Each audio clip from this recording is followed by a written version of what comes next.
अस्सलाम वालेकुम। आज की वीडियो में हम लीनियर अलजेब्रा का लेक्चर नंबर 14 करने जा रहे हैं, जिसका टॉपिक है पार्टीशन्ड मैट्रिसेस। कि एक मैट्रिक्स के अंदर आप उसकी ना पार्टीशन कर देते हैं, उसके डिफरेंट आप एक तरह से हिस्से बना देते हैं, ब्लॉक्स बना देते हैं। तो जो नया मैट्रिक्स बनता है उसको फिर हम ब्लॉक मैट्रिक्स या पार्टीशन मैट्रिक्स कहते हैं, ठीक है। और जितने हम उसके पोर्शंस बनाएंगे, उस हर एक पोर्शन को हम उसका एक ब्लॉक कहते हैं, ठीक है। और हर ब्लॉक को हम अलग से एक छोटे मैट्रिक्स के तौर पे या उसके सब मैट्रिक्स के तौर पे लिख सकते हैं। तो general partitioning of a matrix कैसे की जाती है? A matrix can be partitioned, यानी आप उसको डिवाइड कर सकते हो किन के अंदर? सब मैट्रिसेस के अंदर, यानी छोटे मैट्रिसेस के अंदर। एक बड़े मैट्रिक्स को आप डिवाइड करके छोटे डिफरेंट मैट्रिसेस के अंदर आप लिख सकते हैं, और हर जो सब मैट्रिक्स होगा उसको हम उसका एक ब्लॉक कहेंगे। ब्लॉक्स जो हैं वो बनाए कैसे जाते हैं कि आप एक बड़े मैट्रिक्स में आप रोज़ और कॉलम्स के दरमियान में ना लाइंस ड्रॉ कर देते हैं, तो उससे आपके पास डिफरेंट ब्लॉक्स बन जाते हैं। जैसे ये देखिए, आपके सामने एक मैट्रिक्स लिखा हुआ है, 4x4 का मैट्रिक्स है। अगर मैं यहाँ से 2 रोज़ के बाद एक लाइन ड्रॉ कर दूँ और 2 कॉलम्स के बाद एक लाइन ड्रॉ कर दूँ, तो अब मेरे पास यहाँ पे 4 छोटे मैट्रिसेस बन चुके हैं। एक ये 1 1 1 1, एक 2 2 2 2, एक ये 3 वाला और एक ये 4 वाला, ठीक है। हर मैट्रिक्स का ऑर्डर 2x2 है, और ज़रूरी नहीं है कि आपने हर मैट्रिक्स का ऑर्डर सेम रखना होता है। डिफरेंट ऑर्डर के मैट्रिसेस भी हम आगे जाके अभी बनाएंगे, ठीक है। अब इसको आपने 4 मैट्रिसेस के अंदर पार्टीशन कर दिए। इसकी पहले को आप P11, P12, P21, P22 कह सकते हैं। ये क्या है? ये इनकी पोजीशन बता रहा है कि जब आप इसको पार्टीशन मैट्रिक्स को इस तरह लिखोगे ना, तो इसकी जगह पे आप लिख देंगे P11, क्योंकि ये फर्स्ट रो फर्स्ट कॉलम में आप लिख रहे हैं।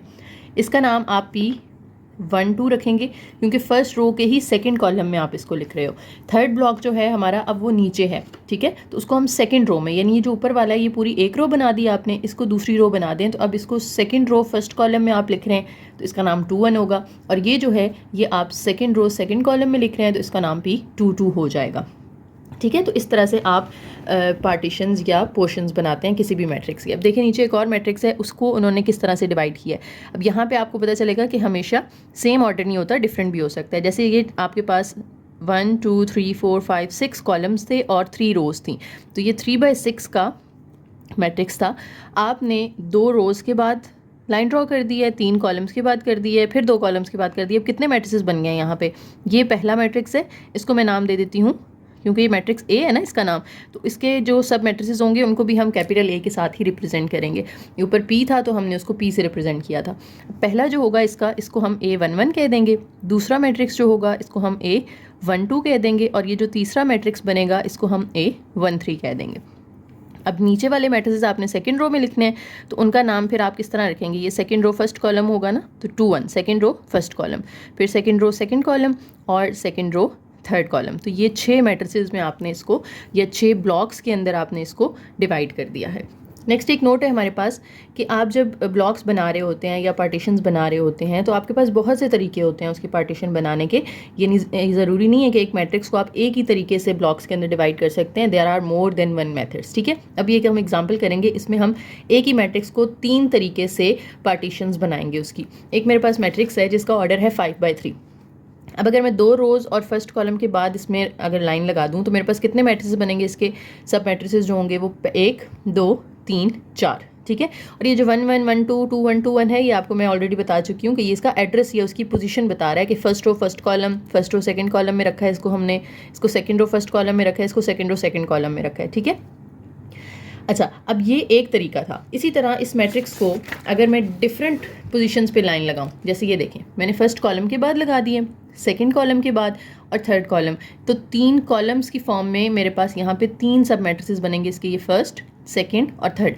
वैसे तो हम इसको A11 A12 A13 नाम देते हैं, लेकिन अगर हमारा जो मैट्रिक्स है ना, सब मैट्रिक्स या जो ब्लॉक है, वो पूरा एक कॉलम आ रहा है, तो आप उसको फिर C से रिप्रेजेंट करते हैं। एक जनरल रिप्रेजेंटेशन है, ज़रूरी नहीं है कि आप उसको C लिखें, लेकिन नॉर्मली हम एक जब कॉलम मैट्रिक्स आ रहा होता है हमारे पास, तो उसको हम C1 लिखते हैं, दूसरा जो होगा उसको C2, और जो तीसरा कॉलम होगा उसको आपने C3 लिख देना है। और ये जो आप कॉलम की फॉर्म में सब मैट्रिसेस बनाते हैं, इन्हें हम क्या कहते हैं? Column matrices of A। ये मैट्रिक्स A था, उसके 3 कॉलम मैट्रिसेस हैं, क्योंकि 3 कॉलम्स हैं उसके, ठीक है। तो एक कॉलम का एक मैट्रिक्स बना दिया आपने। इसी तरह से अगर इसकी जितनी रोज़ हैं, हर रो के बाद आप लाइन लगा देते हैं, तो ये एक मैट्रिक्स होगा, ये दूसरा, फिर 3 4 और 5। अब कितनी रोज़ थी इसकी? 5 थी, तो आपने 5 मैट्रिसेस बना दिए यहाँ पे। तो ये इसमें एक रो आ रही है ना एक मैट्रिक्स के अंदर, तो इसको आप क्या कहेंगे? रो मैट्रिसेस ऑफ ए। जैसे ऊपर वाले को हम कॉलम मैट्रिसेस कह रहे थे, इनको हम रो मैट्रिसेस कहते हैं, और उनके नाम फिर हम आर से रिप्रेजेंट करते हैं। R1, R2, R3, R4, R5। R4 का मतलब होगा कि इसकी चौथी रो का जो एक मैट्रिक्स बना है वो R4 है, ठीक है। नेक्स्ट आ जाता है जी addition of block matrices. Block matrices को जब आप ऐड करते हैं तो क्या कंडीशन है? जैसे हम नॉर्मली पढ़ते हैं ना कि दो मैट्रिसेस को अगर आपने ऐड करना है तो उनका ऑर्डर भी सेम होना चाहिए, ठीक है, तो आप फिर ही उनको ऐड कर सकते हैं। इसी तरह से जो ब्लॉक मैट्रिसेस होते हैं उनके अंदर जो ब्लॉक्स हैं वो जितने एक के अंदर हैं उतने ही दूसरे के अंदर हों, और करस्पॉन्डिंग जो उसके पोजीशंस हैं वो भी सेम होनी चाहिए, ठीक है। कि आप ए और बी को ऐड सिर्फ तब कर सकते हैं if they have same size and are partition in exactly the same way. Partition भी सेम तरीके से बनी हो उनकी, और उनका साइज भी सेम होना चाहिए। फिर उनको ऐड कैसे करना है आपने, ये भी हम आगे एक एग्जांपल करते हैं। ये थ्योरम जो है ना इसकी तरफ मैं बाद में आती हूँ, पहले मैं आपको इसकी सम की एग्जांपल करवा दूँ। देखें, एक मैट्रिक्स ए आपके पास जिसके 4 सब मैट्रिसेस बने हुए हैं, या 4 ब्लॉक्स कह सकते हैं आप उसको, या 4 पार्टीशंस कह सकते हैं, ठीक है। इस तरह से बी है, उसकी भी 4 पार्टीशंस बनी हुई हैं। जब आपने इन दोनों को ऐड करना है तो कैसे करना है? इसका पहला ब्लॉक इसके पहले ब्लॉक में ऐड होगा, यानी A11 जो है वो B11 के साथ प्लस कर देंगे आप, A12 को B12 के साथ प्लस कर देंगे, A21 B21 के साथ, A22 B22 के साथ। अब जब आपने इसका आंसर निकालना होगा ना, वो कैसे निकालना होगा? आपके पास जो A11 होगा आप वो लिखेंगे और उसमें प्लस कर देंगे आप B11, इस तरह से B11 के एलिमेंट्स। लेट्स से मुझे इसके एलिमेंट्स दिए होते 1 0 2 0, इसी तरह से 0 2 0 2, तो आपने इसका पहला पहले में ऐड करना था, दूसरा दूसरे में ऐड करना था, तीसरा तीसरे में, और चौथा चौथे में। तो इसका जो आंसर आता वो हम इधर पहली पोजीशन पे लिख देते हैं, ठीक है। इसी तरह से इनकी जो वैल्यूज़ होंगी वो आपस में इसी तरह से करस्पॉन्डिंग एलिमेंट्स ऐड होके यहाँ पे आंसर आपने लिख देना है, ठीक हो गया।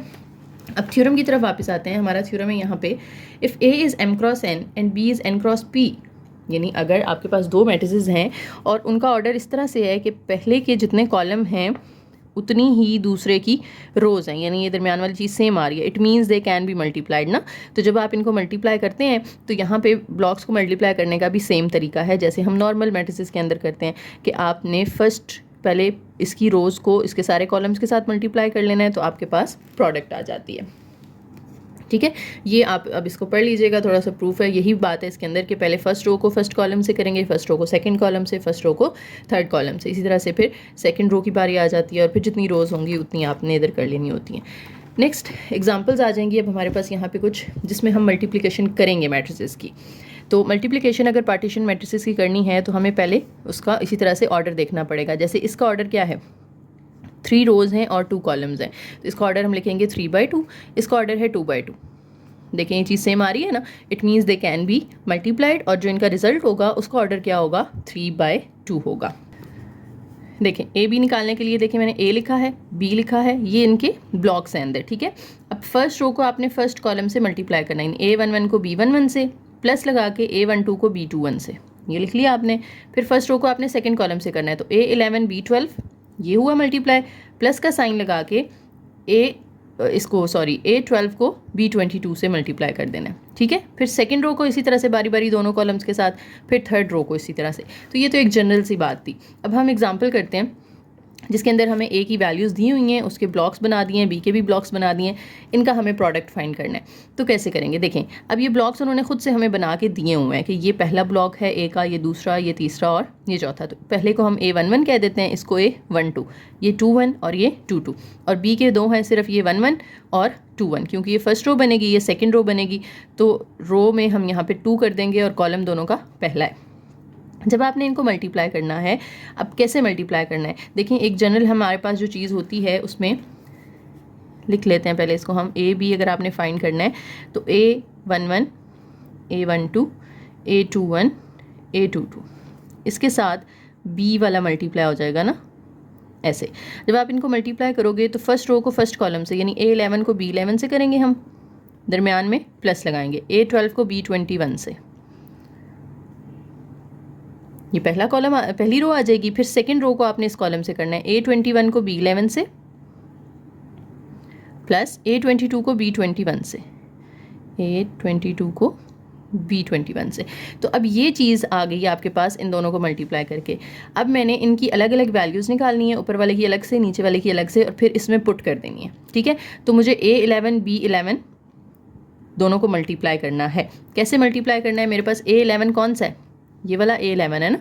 ठीक है, नीचे इनको अलग अलग लिख भी लें बेशक आप। A11 जो है ये वाला है, A12 जो है वो 0 2 1 1 होगा, A21 जो है वो 2 1 -2 होगा, इस तरह से A22 1 3 होगा।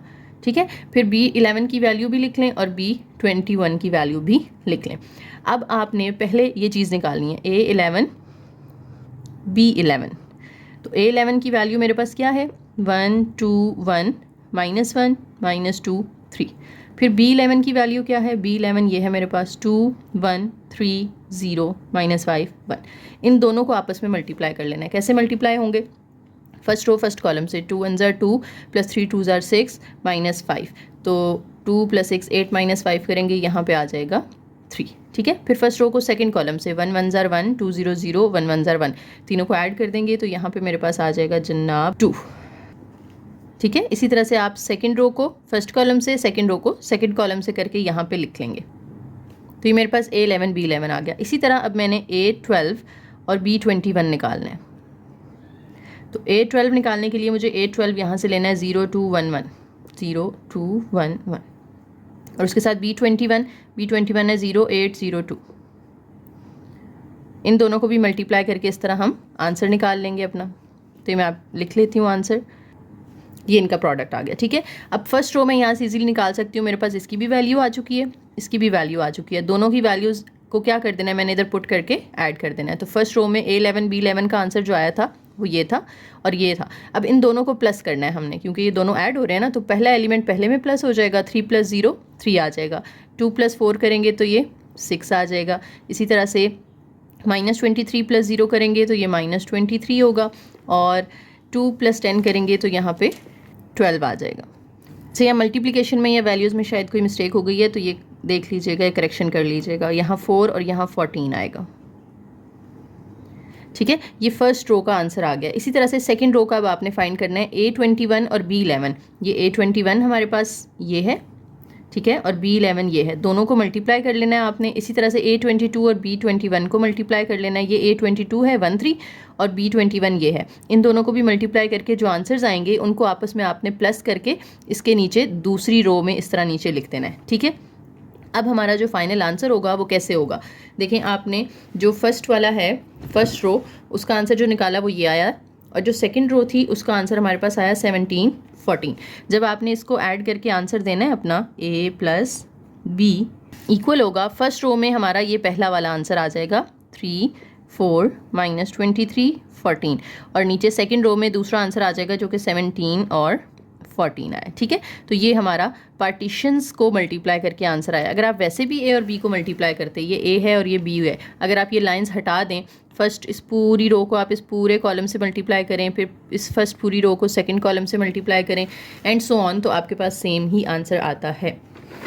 नेक्स्ट एग्जाम्पल है जी, the block version of row column rule for the product AB of partition matrix. यानी आपने बेसिकली प्रोडक्ट AB ही निकालना है। ये A दिया हुआ है, ये B दिया हुआ है।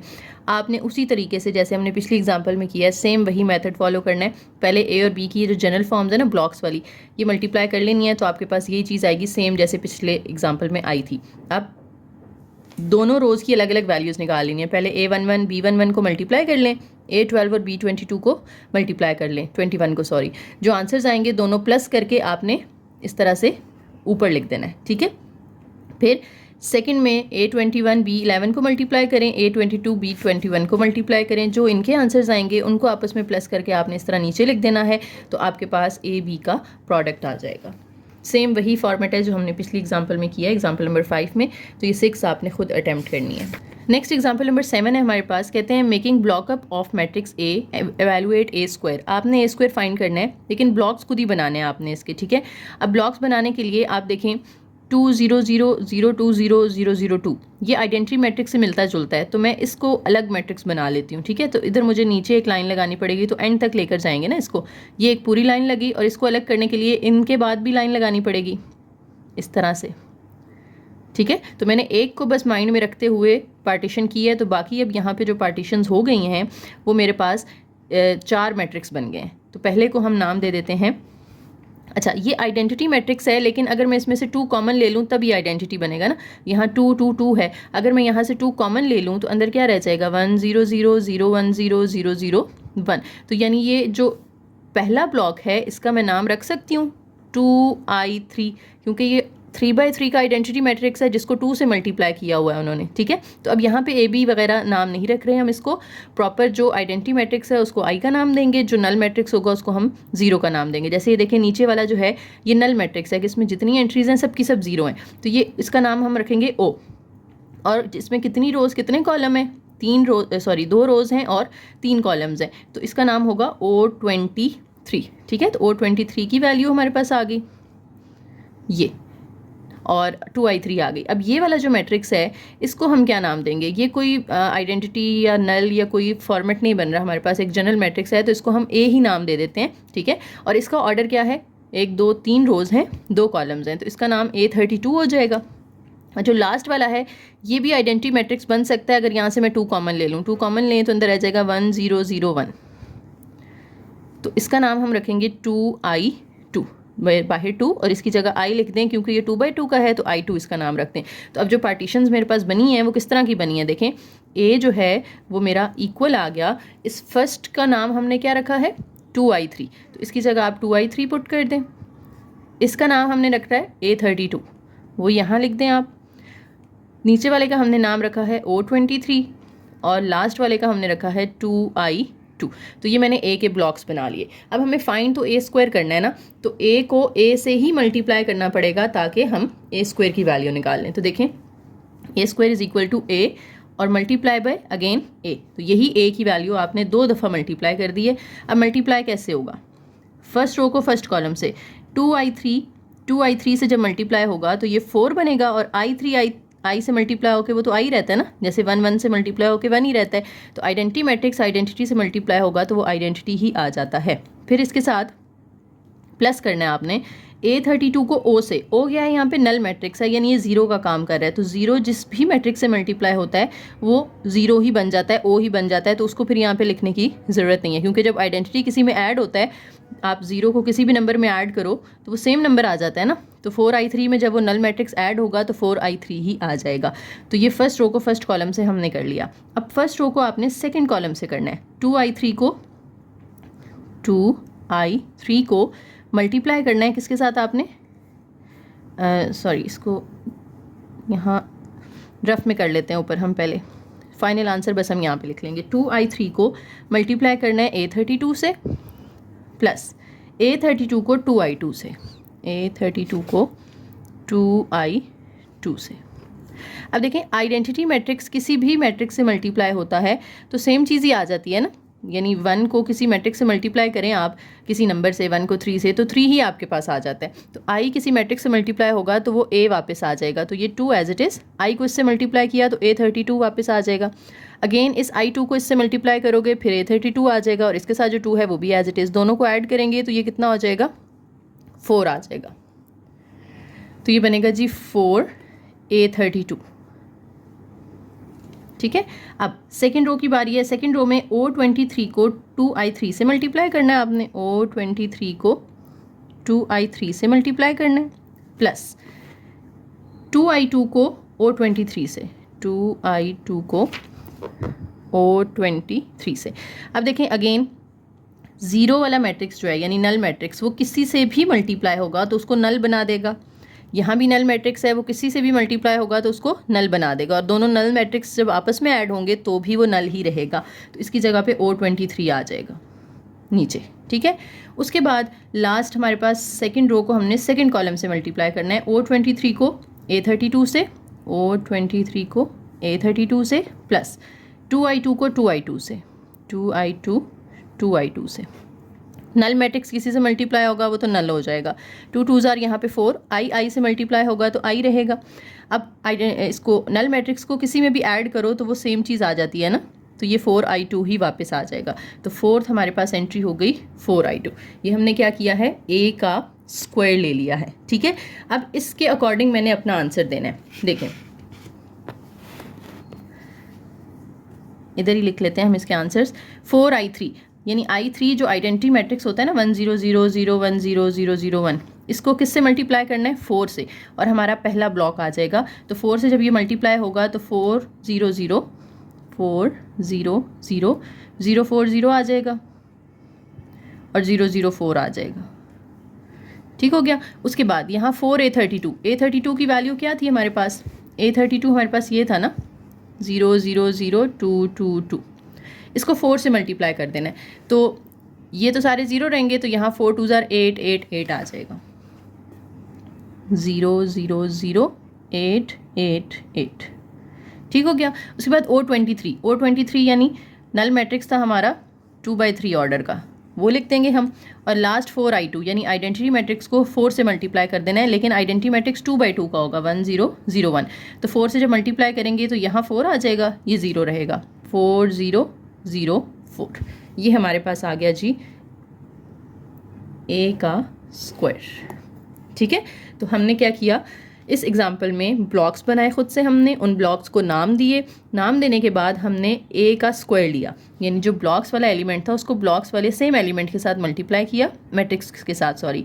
मल्टीप्लाई करने के बाद जो आंसर आया, इसमें बस उनकी वैल्यूज़ आपने खोल के लिख देनी है, तो आपके पास आंसर आ जाएगा। नेक्स्ट फिर से एग्जांपल में आपने A स्क्वायर फाइंड करना है, और ये आपको एक मैट्रिक्स दिया हुआ है।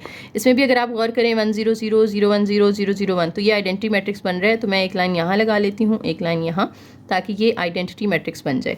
फिर ये नल मैट्रिक्स बन रहा है मेरा, तो एक और हम यहाँ पे पार्टीशन कर लेते हैं इस तरह से, ताकि ये नल मैट्रिक्स अलग हो जाए। ठीक है, अब मज़ीद इसमें कोई ये भी बन रहा है, ये भी नल मैट्रिक्स बन सकता है अगर हम इधर भी पार्टीशन कर लें।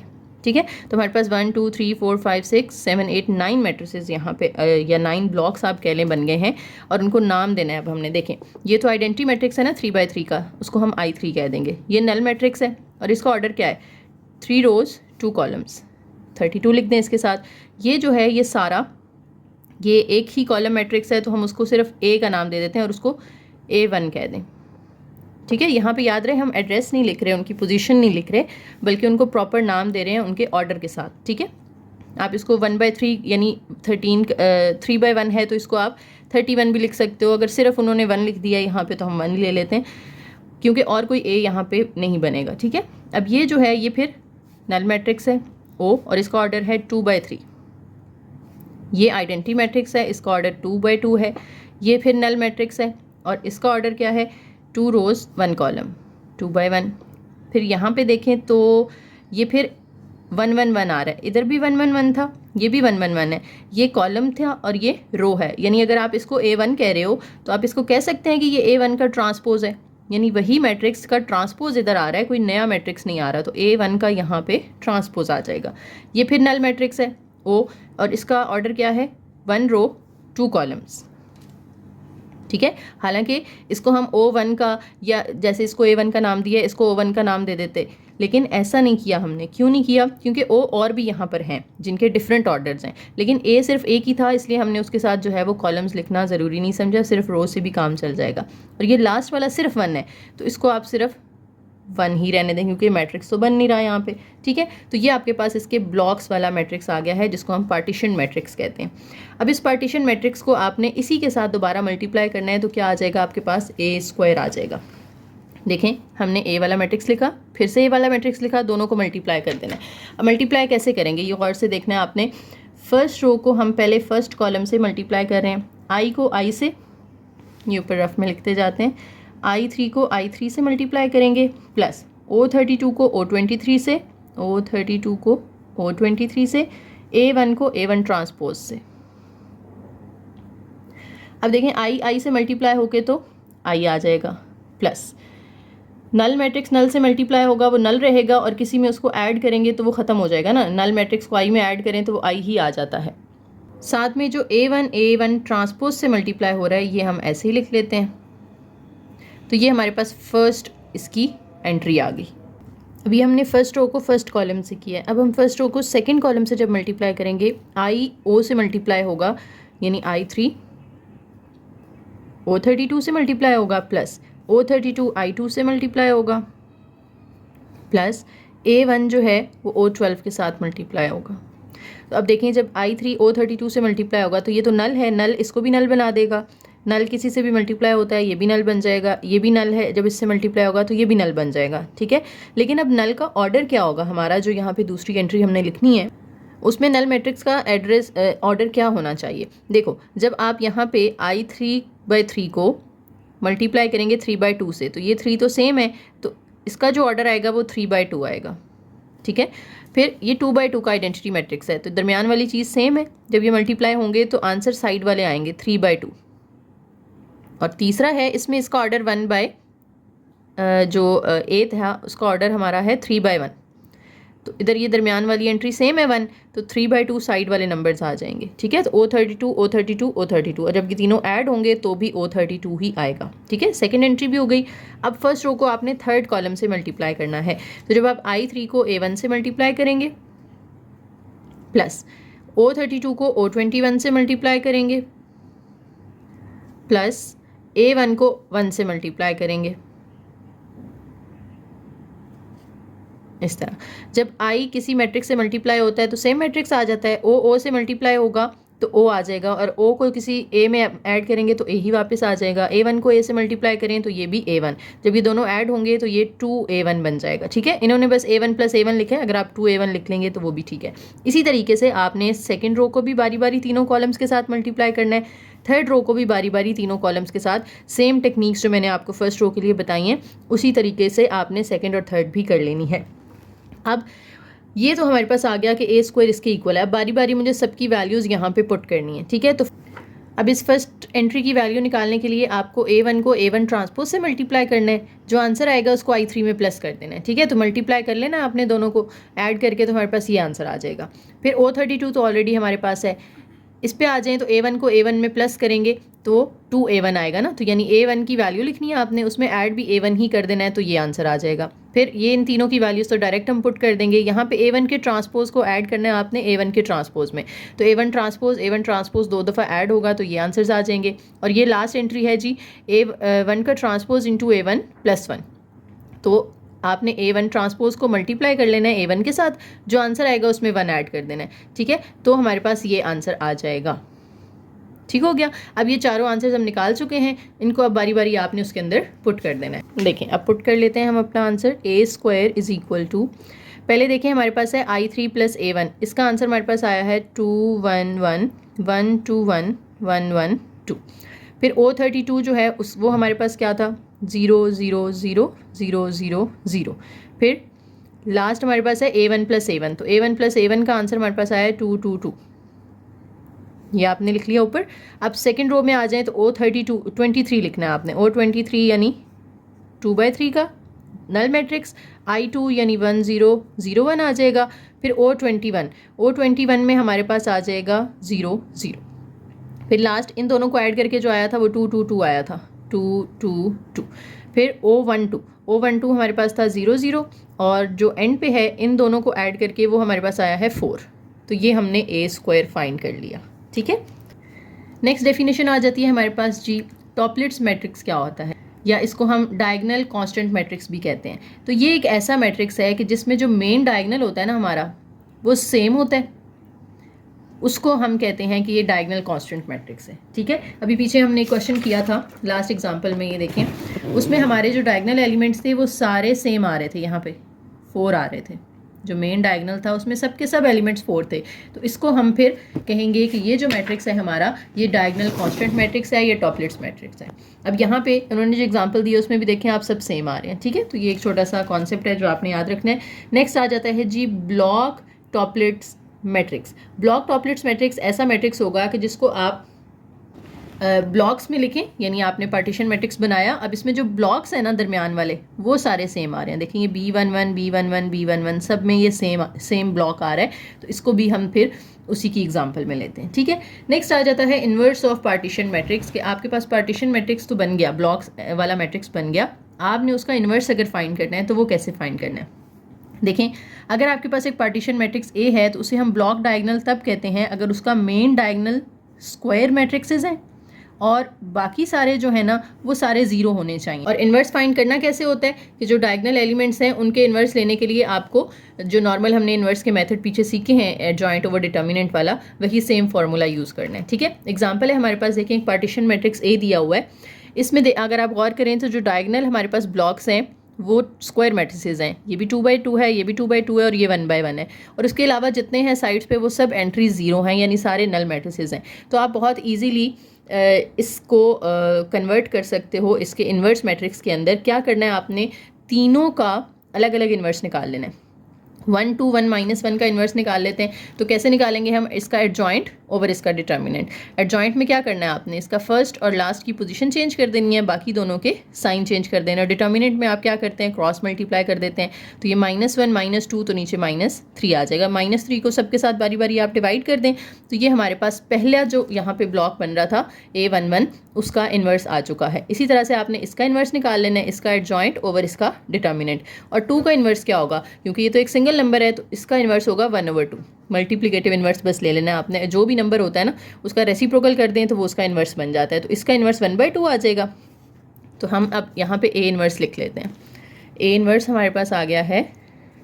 पहले ब्लॉक का इन्वर्स क्या निकाला था हमने अभी, ये नीचे 1/3 2/3 1/3 -1/3, ये लिख लें 1/3 2/3 1/3 -1/3। ठीक है, और जो 0 0 हैं वो सब वैसे ही रहेंगे क्योंकि 0 का इन्वर्स भी 0 ही होता है। ठीक है, इसको नीचे एक्सटेंड कर लेते हैं हम। ये वाले जो 0 हैं ये भी वैसे ही रहेंगे। और इसका जो इन्वर्स था वो क्या आया हमारे पास, ये वो लिख लिया। नीचे वाले भी 0 हो गए, ये जो 0 हैं ये भी वैसे ही रहेंगे। और 2 है, इसका इन्वर्स क्या आया था 1/2। तो ये देखें, आपने एक ब्लॉक डायगोनल मैट्रिक्स को बहुत इजीली उसके इन्वर्स मैट्रिक्स में कन्वर्ट कर लिया। कि जस्ट आपके ये जो स्क्वायर मैट्रिसेस हैं इनके इन्वर्स निकालने आपने यहाँ पुट कर देने हैं, बाकी जो 0 हैं वो सारे वैसे ही रहेंगे। अब अगली एग्जांपल आप लोगों ने खुद ट्राई करनी है। Consider the block diagonal matrix, आपने इसका इन्वर्स निकालना है। तो देखें ये है 2/2 का मैट्रिक्स, इसका इन्वर्स भी आप इजीली निकाल लेंगे, एडजॉइंट ओवर डिटर्मिनेंट। इसका इन्वर्स भी निकाल लें, एडजॉइंट ओवर डिटर्मिनेंट। इसका इन्वर्स हो जाएगा 1/4। तीनों को इन जगह पे पुट कर देना आपने इन्वर्सेस को, और 0 जो हैं सारे वो वैसे ही रहेंगे, तो आपका इन्वर्स आ जाएगा। उसके बाद आ जाता है जी block upper triangular matrix. Block upper triangular matrix क्या होता है कि आपके जो मेन डायगोनल है ना वो सारे स्क्वायर मैट्रिक्सेस हों, यानी यहाँ पे B1 है, B2 है और B3 है। ये मेन डायगोनल जो है ये सारे स्क्वायर मैट्रिसेस हैं।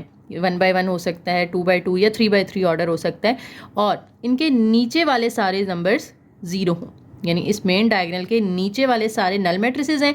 ऊपर कुछ और हो सकता है, A1 A2 A3, उससे फ़र्क नहीं पड़ता। ठीक है, तो इसके मेन डायगोनल के नीचे वाले अगर सारे के सारे एलिमेंट्स 0 हैं तो इसे हम कहते हैं block upper triangular matrix.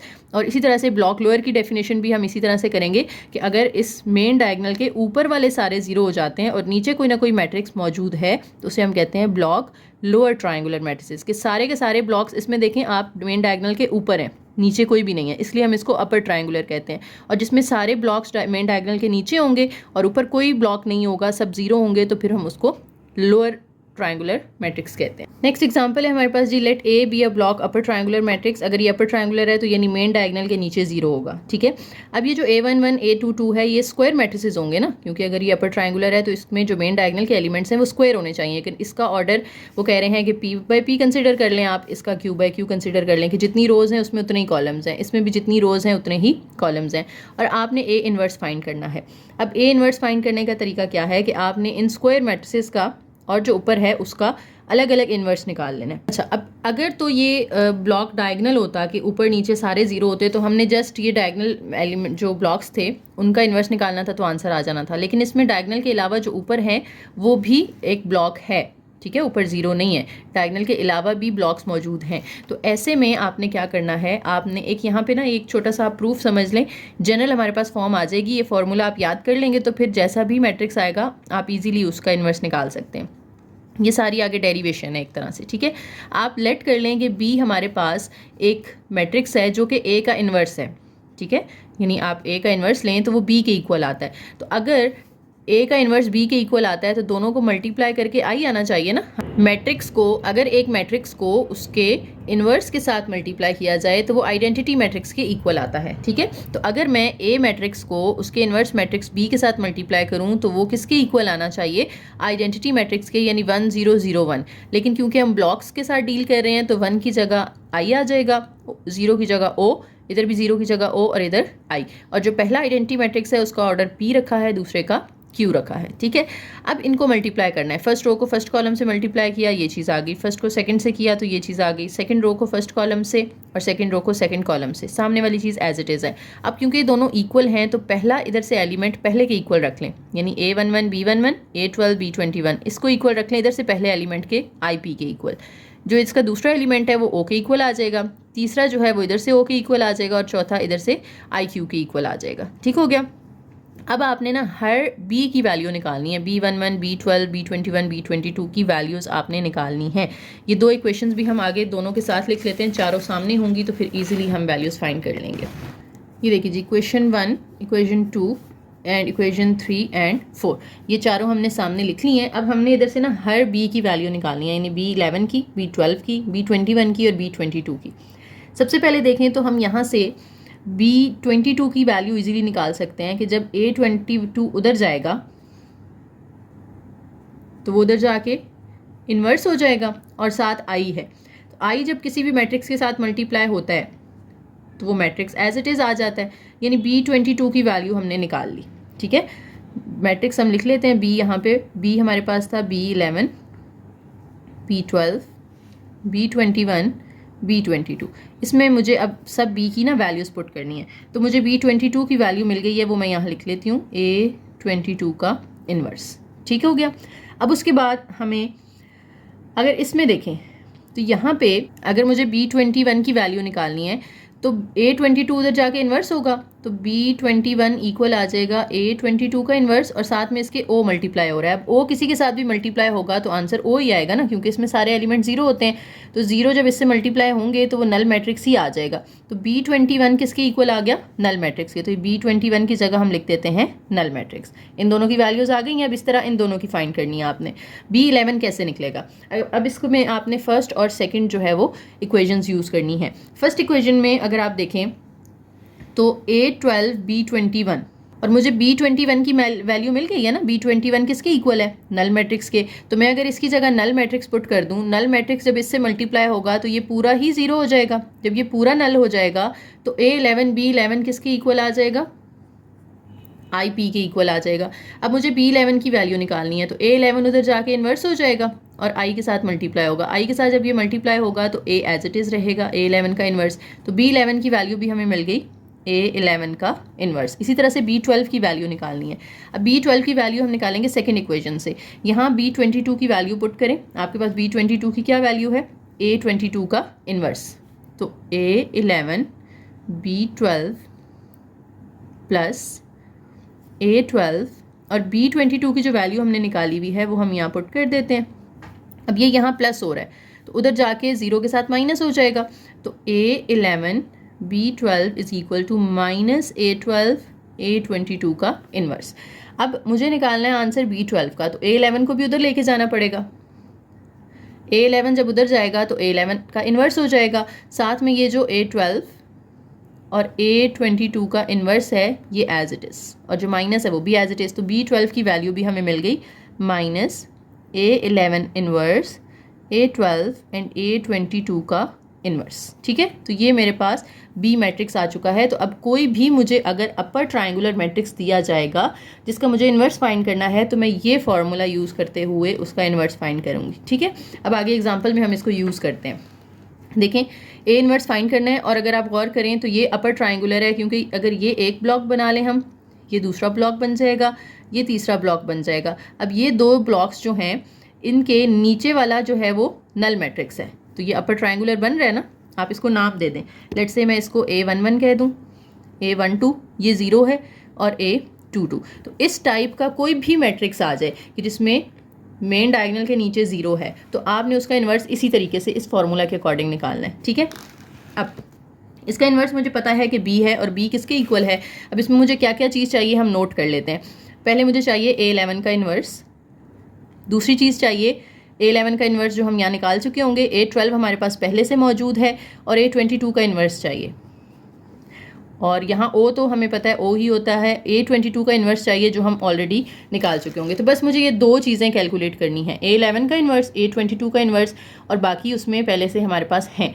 A11 क्या है आपके पास, 1933 है ना। इसका इन्वर्स निकालने के लिए आप क्या करेंगे, इसका एडजॉइंट लेंगे ओवर इसका डिटर्मिनेंट लेंगे, और आपके पास ये A11 का इन्वर्स आ जाएगा। सेम इसी मेथड से आपने A22 का इन्वर्स निकाल लेना है। A22 की वैल्यूज़ हैं 7031, आपने इसका एडजॉइंट ओवर डिटर्मिनेंट करके इन्वर्स निकाल लिया। अब आपके पास सब सारी वैल्यूज़ आ चुकी हैं, तो आपने इसको B के अंदर पुट कर देना है। B क्या है हमारे पास, B इज़ इक्वल टू, दोबारा यहाँ पे लिख लेते हैं, A11 इन्वर्स, यहाँ पे नल मैट्रिक्स आता है, माइनस A11 इन्वर्स A12 और A22 इन्वर्स, और नीचे हमारे पास A22 का इन्वर्स आ जाता है। अब मुझे इसके अंदर वैल्यूज़ पुट करनी है, तो A इन्वर्स आ जाएगा मेरे पास, क्योंकि B को हम A इन्वर्स कह रहे हैं ना। A11 का इन्वर्स अभी हमने पीछे निकाला है, वो आया था -1/8, 3/8, 1/8, -1/24। ठीक है, साथ में नीचे आ जाएगा नल मैट्रिक्स। नल मैट्रिक्स जो था इस क्वेश्चन में मेरा 2/2 का था, तो हमने 0 0 0 0 कर देना है। ठीक हो गया। उसके बाद यहाँ पे इसका आंसर पहले निकाल लेना है। A11 इन्वर्स ये ऊपर निकाला हुआ है, ठीक है, A11 inverse, A12, A22 inverse. A11 inverse पीछे हमने निकाला है, वो हमने पुट किया, A12 की वैल्यू पुट की, A22 इन्वर्स निकाला है, वो पुट किया। तीनों को मल्टीप्लाई कर लेना। मल्टीप्लाई करना आपको आता है, पहले दो को करेंगे आपस में, जो आंसर आएगा फिर उसको तीसरे से मल्टीप्लाई करेंगे। इनको मल्टीप्लाई करके जो आंसर आ रहा है वो हम अब यहाँ पे लिख लेते हैं इसकी जगह पे, और क्योंकि साथ माइनस है तो माइनस क्या करेगा, इनके साइंस को चेंज करेगा। ठीक है, वो ऊपर ही उन्होंने -7 लगा लिया था और उनके साइंस चेंज कर लिए हैं, तो हम लिख देंगे -4/7, 3/4, 1/4, -1/12। लास्ट A22 का इन्वर्स वो हमने पीछे निकाला हुआ है, 1/7 आया था, -3/7, 0 और 1। तो ये मेरे पास A इन्वर्स आ चुका है। ठीक है, तो अब कोई भी अपर ट्रायंगुलर मैट्रिक्स आता है तो आपने ये चीज़ें निकाल लेनी है। क्या क्या, A11 का इन्वर्स, A22 का इन्वर्स, और फिर इन तीनों को मल्टीप्लाई करके आंसर निकाल लेना है, और चारों को यहाँ पुट कर देना है, तो आपका आंसर आ जाएगा। नेक्स्ट एग्जाम्पल 14 आपने खुद करनी है, सेम इसी पैटर्न से होगी जैसे हमने एग्जाम्पल नंबर 13 की है। ये बस थोड़ी सी थ्योरी है, ये आप लोग पढ़ लीजिएगा कि ये कहाँ कहाँ यूज़ होता है इंजीनियरिंग वगैरह में और लीनियर प्रोग्रामिंग के अंदर। तो बस लेक्चर हमारा यहाँ पे ख़त्म हो गया है। कोई क्वेश्चन हो तो आप लोग कमेंट सेक्शन में पूछ सकते हैं। वीडियो पसंद आई हो तो लाइक करें, शेयर करें, चैनल को ज़रूर सब्सक्राइब कीजिएगा। थैंक यू, अल्लाह हाफिज़।